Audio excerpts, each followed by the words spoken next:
السلام عليكم ورحمة الله وبركاته.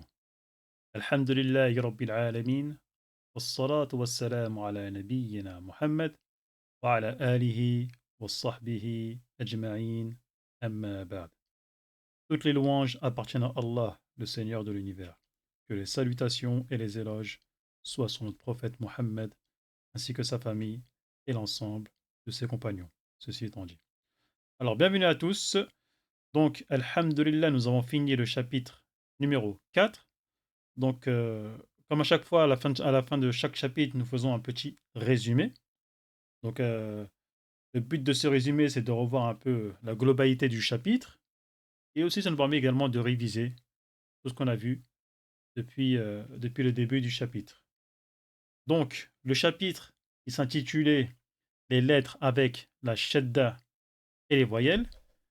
Donc, comme vous le voyez devant vous, les lettres avec la shadda et les voyelles. Donc, quand il parle des voyelles ici, on parle des voyelles courtes, donc la fatha, la kasra et la dhamma. Et les objectifs qu'on avait à la fin de ce chapitre, c'est que vous êtes censé être capable, par la permission d'Allah, de connaître les lettres avec la shadda et les voyelles, c'est-à-dire la shadda avec la fatha, la shadda avec la kasra et la shadda avec la dhamma. Et bien sûr, lire correctement les lettres avec chacune des shadda et les voyelles, et aussi savoir aussi les écrire correctement. Donc on va faire un petit résumé assez rapide, d'accord? On va survoler un peu le cours.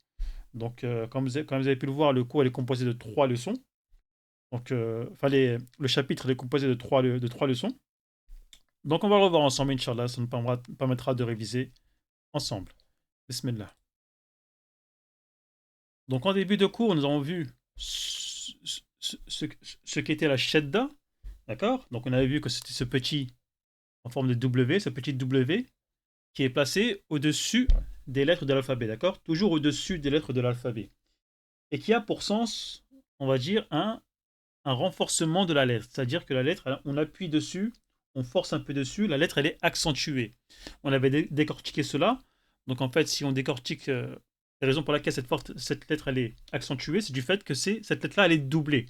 Donc la première, elle est sake, c'est-à-dire il y a une soukoun dessus. Et la deuxième, il y a une voyelle dessus, une harakat dessus, c'est-à-dire une damma, une kasra ou une fetha, d'accord? Donc dans la première leçon, on a vu ça, la shadda avec la fetha, d'accord? On a dit que la fetha, c'est le petit trait qui lui est toujours placé au-dessus de la lettre et au-dessus de la shadda, d'accord? Et qui donne le son A, d'accord? Donc ensuite on a lu ensemble les différentes compositions de mots. Donc je vais les relire actuellement. Donc ce qui nous fait ab, ab, et non pas aba. Donc on sent, on entend ici l'appui qu'il y a sur la lettre où il y a la shadda. Ab, et non pas ab. Ab. D'accord? Et cela pour chacune des lettres de l'alphabet.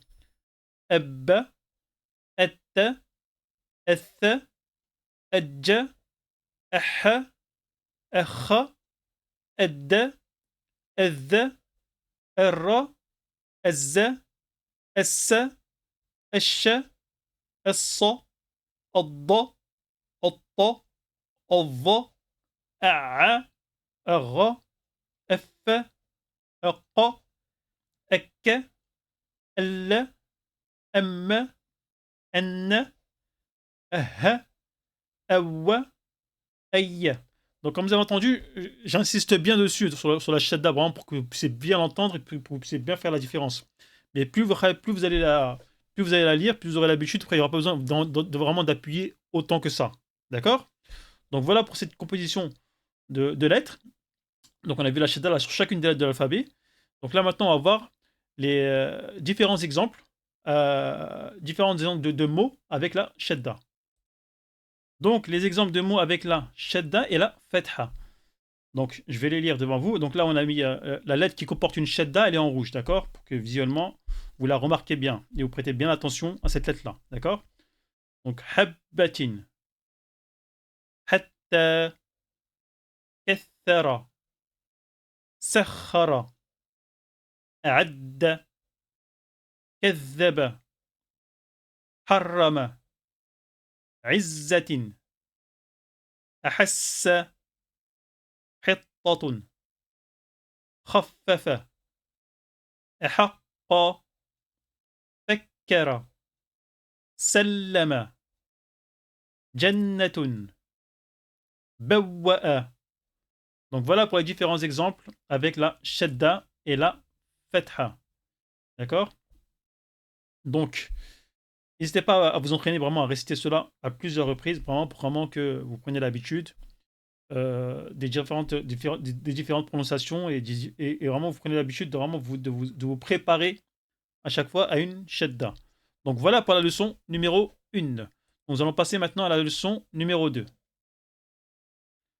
Donc la leçon numéro 2, donc c'est la même chose, hein, mais la shadda, mais qui est maintenant avec la kasra. Donc la kasra, donc la voyelle courte que vous connaissez, la harakat, qui donne le son i. D'accord? Et là, contrairement à la fatha, la kasra, donc elle se place en dessous de la shadda. D'accord? Comme ici, là, en dessous de la shadda. D'accord? De base, sans la shadda, s'il n'y a pas la shadda, la kasra se place en dessous de la lettre. D'accord? Mais comme je l'avais expliqué également, il y a deux types d'écriture. On peut mettre la shadda en dessous, excusez-moi, on peut mettre la kasra en dessous de la shadda ou on peut mettre la kasra en dessous de la lettre. D'accord?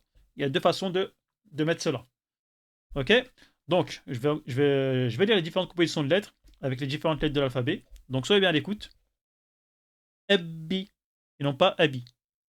Ebbi, etti, ethi, edji, أحي أخي أدي أذي أري أزي أسي أشي أصي أضي أطي أضي أعي أغي أثي أقي أكي ألي أمي أني أهي أوي أي. Donc voilà les différentes prononciations pour chacune des lettres de l'alphabet. D'accord? Donc on va passer maintenant à différents exemples. Donc avec la shadda et la kasra. Donc soyez à l'écoute. Alors, sabbihi, ujjali, excusez-moi, ujjili. Excusez-moi encore. Voilà, quand on se précipite un peu, parfois on fait des erreurs. Donc voilà, même moi je peux me tromper. Donc je me reprends. Ujjila, d'accord? Ujjila. Yuaddi. Udhiba. Burriza. Yassir. Bashiri. Ussira. عطل نوفي ذكر كلم عمك مهلي مهلي عدوي زين. Alors voilà pour ces différents exemples avec la shadda et la kasra. Donc voilà, faites bien attention à chaque composition de mots. Donc réfléchissez bien à chaque fois, remarquez bien où elle est située la shadda. Comme je l'ai expliqué également, chaque fois qu'il y a une shadda, elle a son importance. En langue arabe ou dans le Coran, la shadda peut changer complètement le sens d'un mot. D'accord? Elle peut changer complètement le sens d'un mot. Donc c'est pas là pour décorer, c'est pas là pour on va dire pour que la lettre où elle est, c'est pour la rallonger ou quoi que ce soit. Non. Ok? Donc c'est là pour accentuer la lettre, pour appuyer dessus, et ça peut changer complètement le sens du mot. Donc c'est très important de penser à bien la prononcer correctement. Donc voilà pour la leçon numéro 2, alhamdulillah. Nous allons passer maintenant à la troisième leçon, et la dernière. Donc la leçon numéro 3, donc c'est la shadda avec la damma. Donc la damma, vous savez c'est quoi? C'est le petit, en forme de petit waouh qui est placé toujours au-dessus des lettres de l'alphabet et qui donne le son OU. Et là, c'est placé au-dessus de la shadda seulement, d'accord? Toujours au-dessus de la shadda, comme la fatha qui est passée au-dessus de la shadda. Ok? Donc, je vais encore lire ces différentes compositions de lettres avec chacune des lettres de l'alphabet. Ebbu, et non pas ebou. Ebbu, ettu, et non pas etu.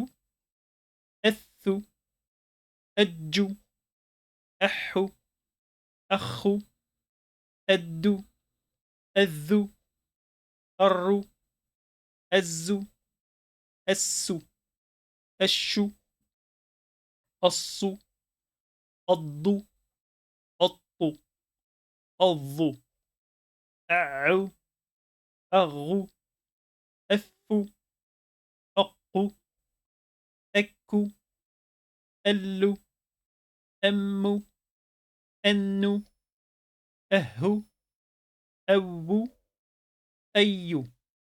Donc voilà pour la prononciation des différentes lettres de l'alphabet avec une shadda.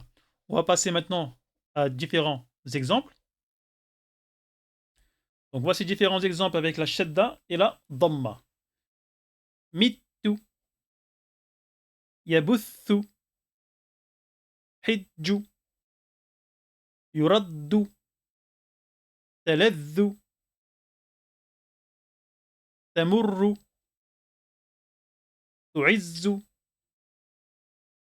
yamassu, ahushu, naqussu, yahuddu, yadu'u, yashaqqu, yahillu, mutimmu, yadhunnu. Donc voilà pour cette troisième leçon. Donc différents exemples avec la shadda et la dhamma. Donc dans ces différents exemples, dans les 3 leçons, n'hésitez pas à prendre le temps de les prononcer correctement, lettre par lettre, comme je vous ai expliqué, étape par étape, tranquillement, bien observer quelle voyelle il y a sur chaque lettre, où elle est située la shadda, quel son doit sortir, etc., avant de commencer à lire. Et comme vous disiez, n'hésitez pas à lire doucement au début, tranquillement, prenez votre temps, soyez patient avec la langue arabe, d'accord? Ne vous dites pas, c'est pas normal, j'arrive pas, etc., je bug à chaque fois, c'est tout à fait normal. C'est tout à fait normal, on est tous passés par là, d'accord? Donc prenez le temps de bien lire, étape par étape, de bien articuler. Donc c'est très important parce que la langue arabe a besoin vraiment qu'on articule bien, qu'on ouvre bien la bouche quand il faut, qu'on ferme bien la bouche, qu'on utilise les, les différentes parties de la bouche ou de la gorge, ou même, enfin, ça vous verrez ça plus tard aussi, enfin, j'allais dire le nez, mais non, on verra ça plus tard, Inch'Allah. Donc voilà, n'hésitez pas vraiment à bien lire correctement chacune des lettres. D'accord? Et au fur et à mesure, plus vous vous répéterez, plus ça viendra et plus ce sera plus simple pour vous, Inch'Allah, bi'hnillah. Donc voilà pour ce résumé, Alhamdulillah, nous avons vu les 3 leçons ensemble, on les a survolées un peu. Donc en espérant que c'est clair, si ce n'est pas clair, n'hésitez pas à revenir dessus, à revoir la vidéo à plusieurs reprises, d'accord? N'hésitez pas aussi à faire les quiz que j'ai mis en place sur Telegram. Donc si vous n'êtes pas encore abonné à Telegram, n'hésitez pas à vous abonner. C'est très important, d'accord? Donc de faire les quiz pour pouvoir s'entraîner, revoir les choses au fur et à mesure, ce qui suffit que vous vous absentez pendant un certain temps, vous risquez d'oublier des choses et de perdre le fil. Donc n'hésitez pas à rester vraiment dans le navire avec nous, d'accord? Et ne pas descendre en cours de route, car la route, elle sera très belle, Inch'Allah. Et je vous invite également à vous abonner sur les différents réseaux sociaux, que ce soit sur YouTube, si ce n'est pas le cas, pour avoir les différentes notifications quand les cours arrivent. Sur Telegram aussi également. Aussi, vous pouvez aussi vous abonner également sur la chaîne Instagram et sur TikTok, si vous avez TikTok également, je suis présent dessus. Et également, si vous avez des questions, j'insiste toujours là-dessus, n'hésitez pas en commentaire à me poser des questions, ou même n'hésitez pas à soutenir la chaîne aussi, c'est très important aussi pour elle puisse profiter à tout le monde. N'hésitez pas à partager vraiment les différents cours aux personnes qui peuvent en avoir besoin.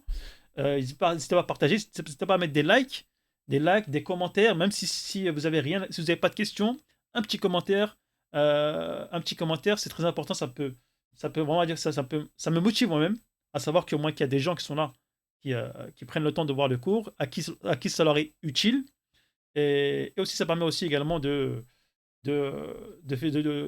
plus de référencement sur la chaîne, que les gens ont plus accès à cette chaîne et qu'elle puisse profiter au maximum de gens. Donc voilà pour aujourd'hui, Alhamdulillah, nous avons fini ce résumé. N'hésitez pas à le revoir à plusieurs reprises. Et bien sûr, je vous dis au prochain cours. Inch'Allah. Subhanakallah wa bihamdik. Ashhadu an la ilaha illa ant. Astaghfiruka wa atubu ilayk.